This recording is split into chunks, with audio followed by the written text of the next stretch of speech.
ባረቄ በትንባሆ በተለያዩ ነገሮች ጨሳችሁ ስቶፕ የምትሉ ሰዎች እንግዲህ ምንም ማድረግ አንችልም። መውጣት ትችላላችሁ፣ መንከባለል ትችላላችሁ። 21 ሰው ሰልፍ ወጣ እና ምን እናርግ? ስቶፕ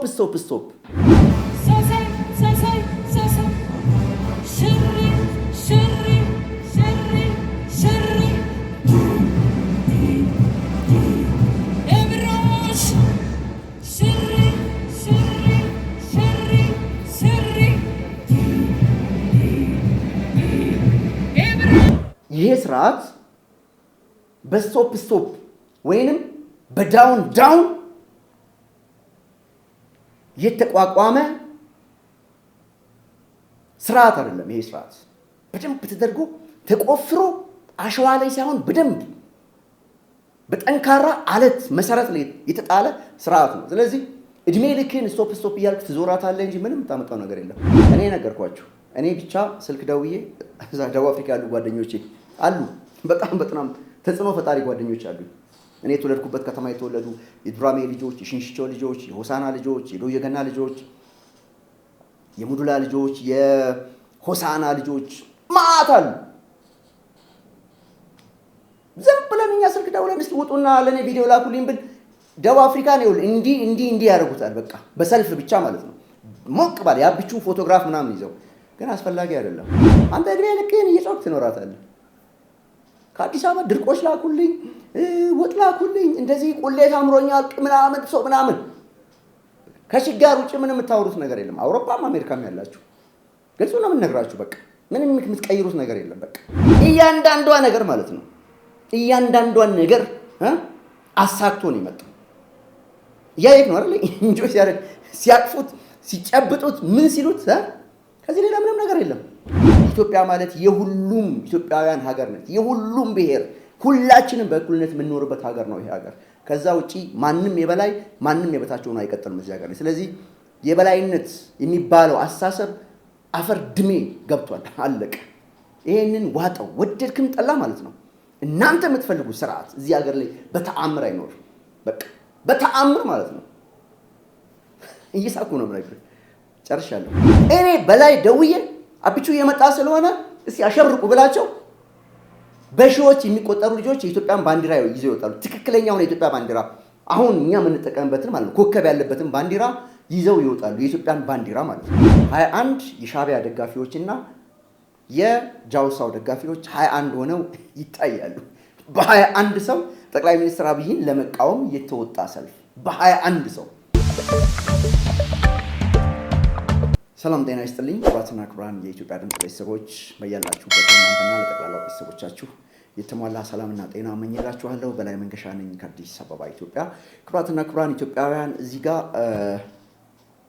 21 ሰዎች ይታዩኛል። 21 ሰዎች ሰላማዊ ሰልፍ ወጥተው ይታያሉ ደቡብ አፍሪካ ላይ። 21 የሻዕቢያ ደጋፊዎችና የጃውሳው ደጋፊዎች 21 ሆነው ይታያሉ። በ21 ሰው ጠቅላይ ሚኒስትር አብይን ለመቃወም የተወጣ ሰልፍ በ21 ሰው። ስቶፕ ይበዛበታል ሰላማዊ ሰልፉ ላይ።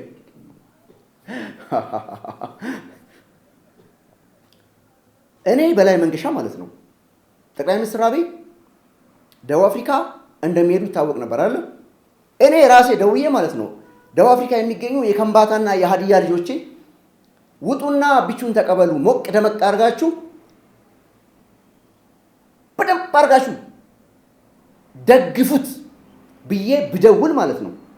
እኔ በላይ መንገሻ መንግስት አስተባብሮ ምናምን ብልጽግና ፓርቲ ምናምን አስተባብሮ አይደለም፣ በክፍያ አይደለም። እኔ ደውዬ ማለት ነው የከምባታና ሀዲያ ልጆች ማአት አሉ፣ የሆሳና ልጆች፣ የዱራሜ ልጆች፣ የሽንሽቾ ልጆች ጠቅላላ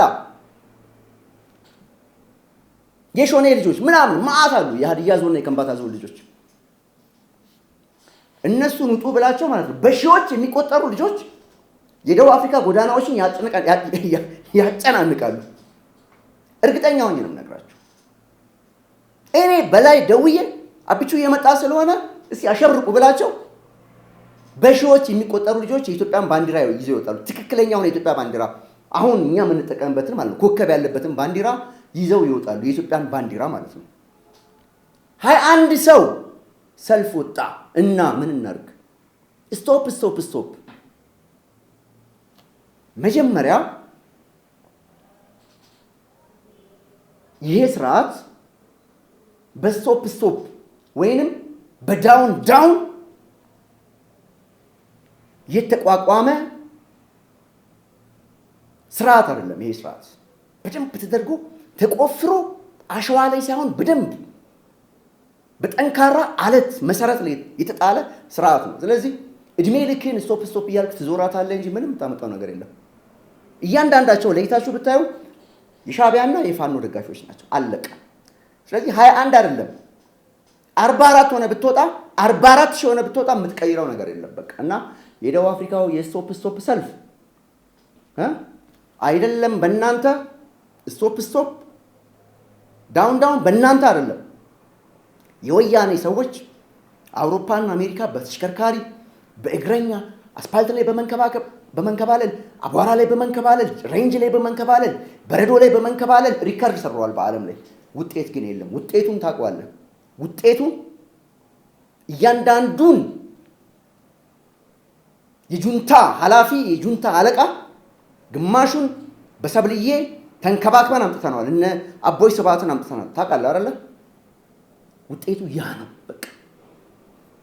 ስለዚህ በአረቄ በትንባሆ በተለያዩ ነገሮች ጤሳችሁ ስቶፕ የምትሉ ሰዎች እንግዲህ ምንም ማድረግ አንችልም። መውጣት ትችላላችሁ፣ መንከባለል ትችላላችሁ።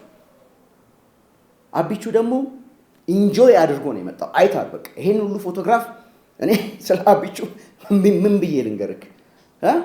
እያንዳንዷ ነገር ማለት ነው እያንዳንዷን ነገር አሳክቶ ነው የመጣው።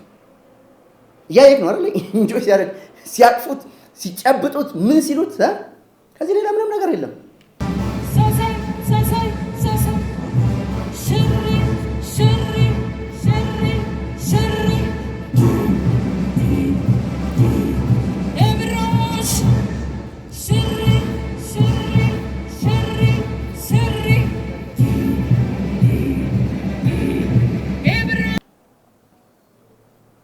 በቃ ድከሙ የተባለ ልፉ የተባሉ አትብሉ የተባሉ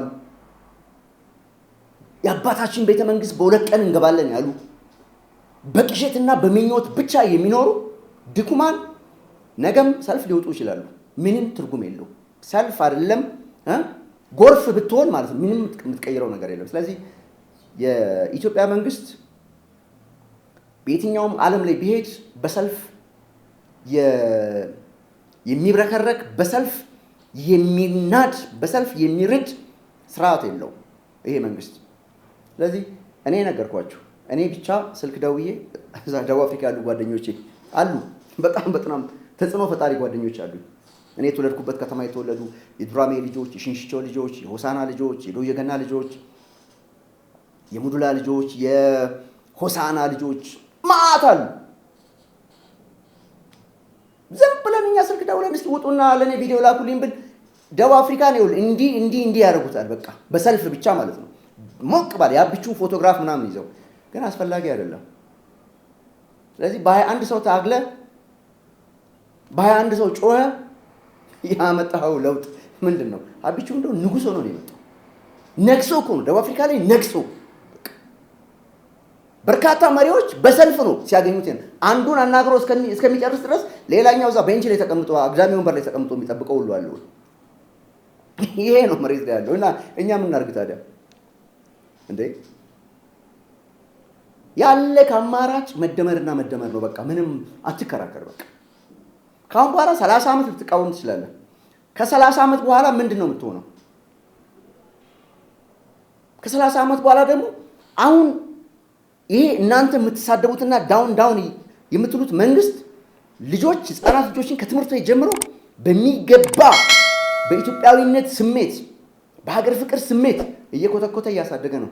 አንተ የምጠላው ሰውዬ 365 ቀን ስሙን የምጠራው አብይ አህመድ አሊ የሚባል ጀግና ልጆችን ኮትክቶ እያሳደገ ነው። በየትምህርት ቤቱ እየሄደ እያቀፈ። እነዛ ልጆች ናቸው ደግሞ ቀጥሎ የሚገዙት። እና አንተ እድሜ ልክህን እየጮክ ትኖራታለህ። ከአዲስ አበባ ድርቆሽ ላኩልኝ፣ ወጥ ላኩልኝ፣ እንደዚህ ቁሌት አምሮኛል ምናምን ሰው ምናምን ከችጋር ውጭ ምንም የምታወሩት ነገር የለም። አውሮፓም አሜሪካም ያላችሁ ግልጹ ነው የምንነግራችሁ። በቃ ምንም የምትቀይሩት ነገር የለም። በቃ ስለዚህ የመጮህ አባዜ የሰልፍ አባዜ ዛሬ አይደለም። ኃይለ ሥላሴ ላይ ሞታችኋል። እነዚህ ፉን የሚሉት ዛሬ የነሱ እንትኖችን የኃይለ ሥላሴ ጊዜ ወጥተዋል፣ የደርግ ጊዜ ወጥተዋል፣ የወያኔ ጊዜ ወጥተዋል። አሁንም በቃ ሰልፍ በቃ ሱሳቸው ነው። ሰልፍ ሱስ፣ ስራ አይሰሩ። እያንዳንዱን ፕሮፋይል ብንመለከት ማለት ነው የነዚህ ሰልፈኞች ማለት ነው ደቡብ አፍሪካ ላይ ምን አይነት ኑሮ እንደሚኖሩ መገመት ይቻላል። ስለዚህ እኔ እስከማውቀው ድረስ ደቡብ አፍሪካ ላይ በጣም ተጽዕኖ ፈጣሪ ኢትዮጵያውያን አሉ።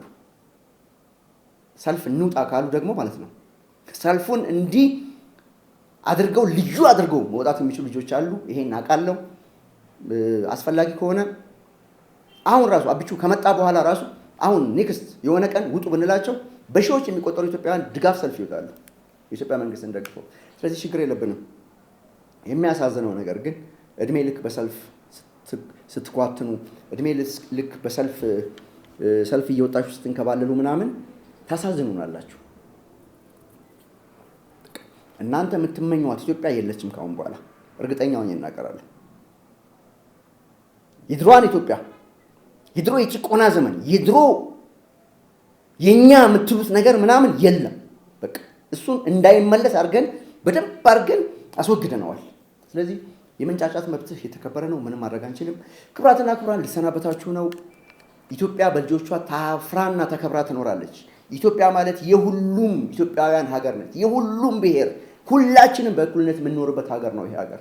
ከዛ ውጪ ማንንም የበላይ ማንንም የበታች ሆኖ አይቀጥልም እዚህ ሀገር። ስለዚህ የበላይነት የሚባለው አስተሳሰብ አፈር ድሜ ገብቷል። አለቀ። ይሄንን ዋጠው፣ ወደድክም ጠላ ማለት ነው። እናንተ የምትፈልጉት ስርዓት እዚህ ሀገር ላይ በተአምር አይኖርም። በቃ በተአምር ማለት ነው። እየሳኩ ነው የምነግርህ። ጨርሻለሁ።